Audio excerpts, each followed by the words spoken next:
Can you actually work while commuting in the most popular train in Tokyo? Let's find out today. Good morning, y'all. This is day 15 of living in Tokyo for 30 days as a digital nomad, and today is the third time that I'm gonna take one of your challenges. I asked you where you want me to work for some hours, and you ended up choosing the train. I'm gonna take one of the main trains from Tokyo. This is the Yamanote Line, and it's like a whole loop. It's around 1 hour. Let's go. Alright, so I'm walking to the closest station from my home. It's the Okakimaki station. I'm gonna try to do a few challenges. I wrote at least I'm gonna drink some coffee, probably eat something. I don't know if there's a place to eat. Let's see how it goes. And I'm taking the Yamanote Line. One thing that I actually don't know is how they calculate the fare if I take the train. Like, I've been taking a lot and they're usually like cheap. But if I say 1 hour, do they count the time or do they count the stops? That's interesting. Even though, remember, I'm just gonna put some money to my Suica card through my iPhone, which is very easy. And let's go to the train to work. And just like that, I'm inside the Yamanote Line. And it's so interesting because just as I got in, I saw this place. So you can see over here, it's a station work. Could basically just work here and complete the challenge, and that's it. But now we're gonna go to a train. Because it's a loop, it can go clockwise or counterclockwise. So I'm gonna go to the right side on the number T.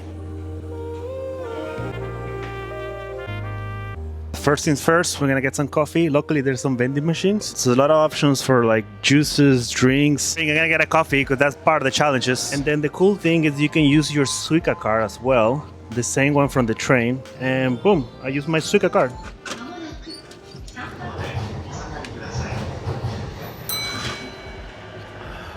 Alright, it might not be the best coffee, but it's a good way to start the day. And also locally next to the vending machine, there's a place to throw your trash.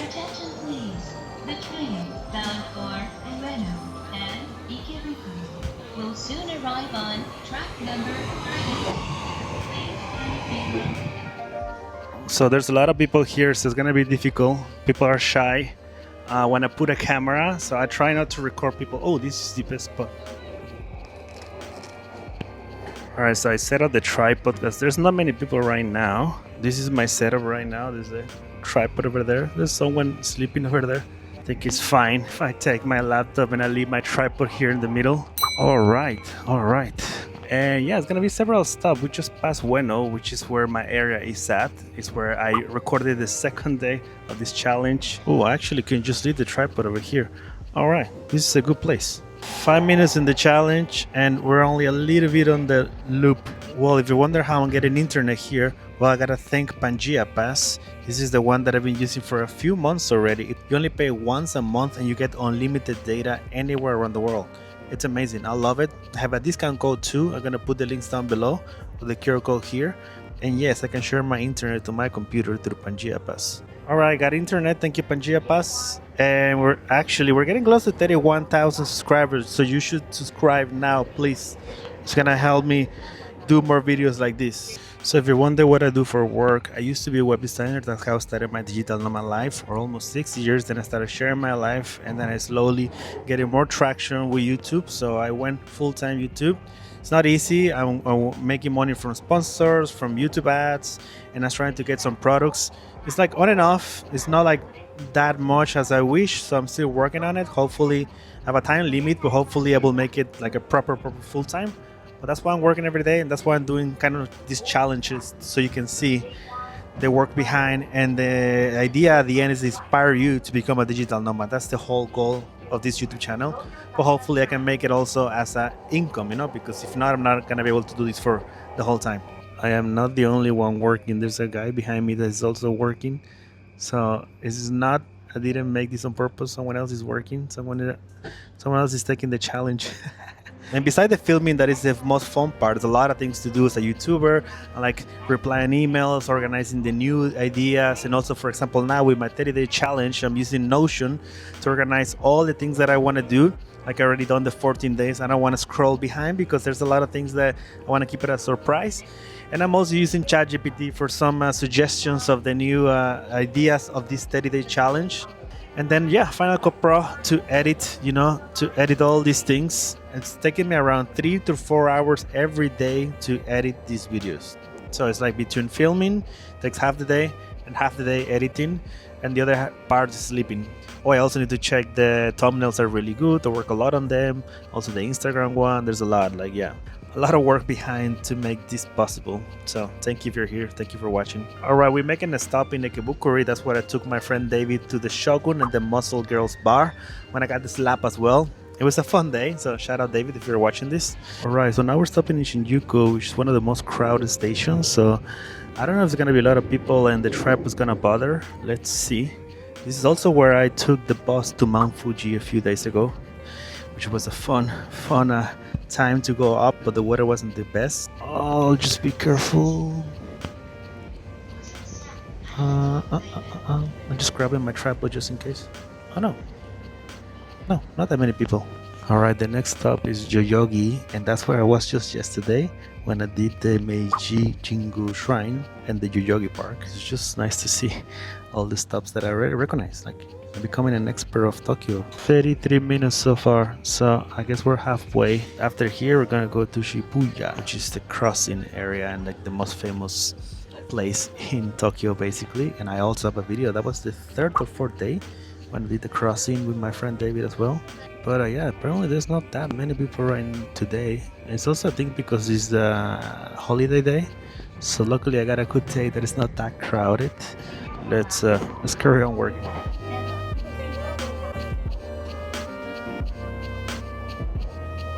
But now we're going to one that I was really interested to check out. It's called Takanawa Gateway. I'm actually gonna stop working right now and I'm gonna get out from this stop.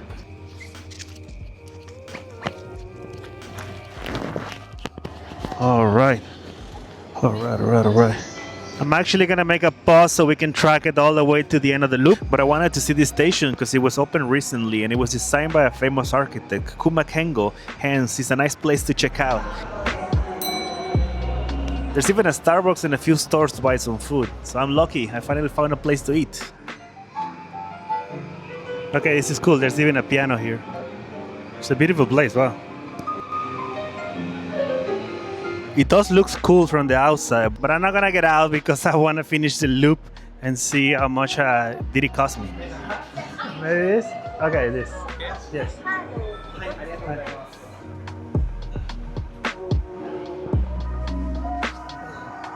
I'm so happy that I found a place with good coffee and good food. Maison Classic Cafe. Okay, good. I actually didn't think I was gonna get food, but I was hoping that this station had some, so I was lucky. I'm so tired after filming this. Wow. Oh, it's so good. Because it's just a simple coffee, I kind of like rank it higher right now, but I'm gonna put it on the 8 out of 14 now. And I just want to let you know there's also bathrooms in every station, and this one is nice. I mean, if it's the design of the place is nice. Let's go back to the loop. Let's finish the loop.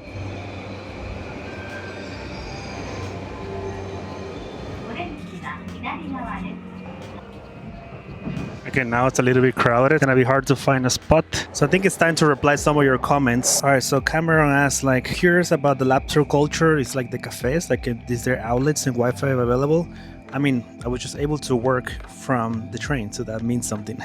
But on the coffee shops, it's like, there's a little bit of everything. If you go to specialty coffee and there's a few tables, you're not like able to work. There are like tons of cafes that are made to actually work. Actually, some of you reply on the challenge post, so I'm gonna go there.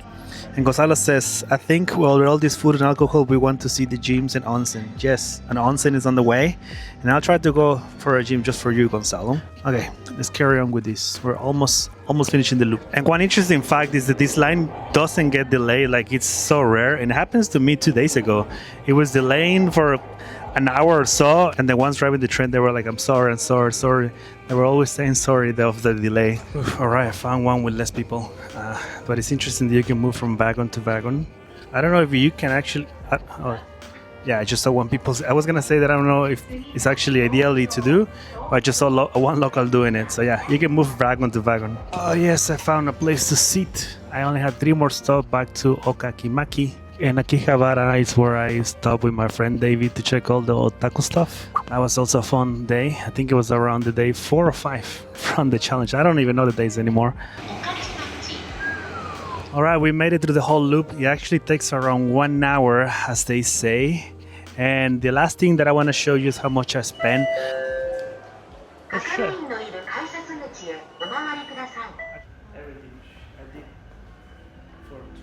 Alright, so I was trying to leave when I passed the Suica card and it marked red, meaning that it was denied. So I just went to the police station that is just next door, and they asked me where did I come from. I was like, the same spot over here, and I tried to explain it that I did a loop, and they kind of figure out. And at the end, they only charged me a day pass, and day pass costs 760 yen, which is around $6. It was a fun day, to be honest. Thank you for voting and making me do this. Remember that I'm gonna have another vote in 5 days, so you also check my YouTube channel and subscribe so I can do more things like this. All right, see you tomorrow. Ciao.